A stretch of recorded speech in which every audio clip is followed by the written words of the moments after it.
এভাবেই বেগুন ভেজে ভুনা করে খেতে মন্দ লাগে না, বেশ ভালোই লাগে।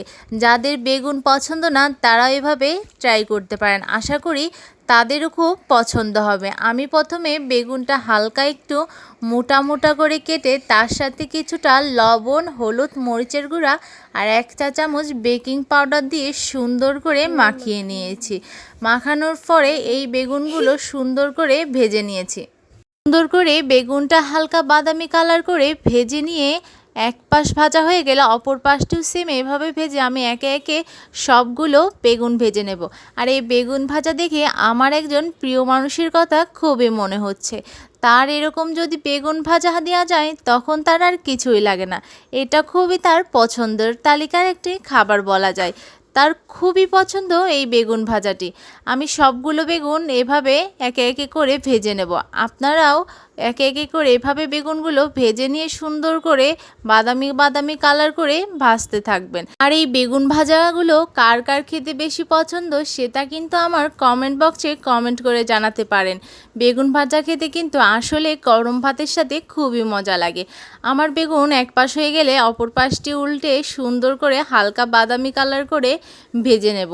ভাজা শেষ হয়ে গেলে আমি একটি প্লেটে উঠিয়ে তারপরে একটি কড়াইতে একটু তেল দেব। আর আগে থেকে আমি কিছুটা এলাচ একটু হালকা ছেঁচা দিয়ে রেখেছিলাম, তার সাথে 2-3 টুকরা দারচিনি আর একটু তেজপাতা ফোড়ন দিয়ে কিছুটা রসুন বাটা, পেঁয়াজ বাটা, জিরে বাটা একসাথে দিয়ে ভালো করে মশলাটা কষাবো। আর এখানে কিন্তু তেলের পরিমাণ একদমই অল্প দিতে হবে, কারণ আপনি যদি এখানে বেশি তেল দেন তাহলে আপনি যে বেগুন ভেজে রেখেছিলেন সেটা দেওয়ার পরেও কিন্তু ওখান থেকে অনেকটা পরিমাণে তেল বের হয়ে আসবে।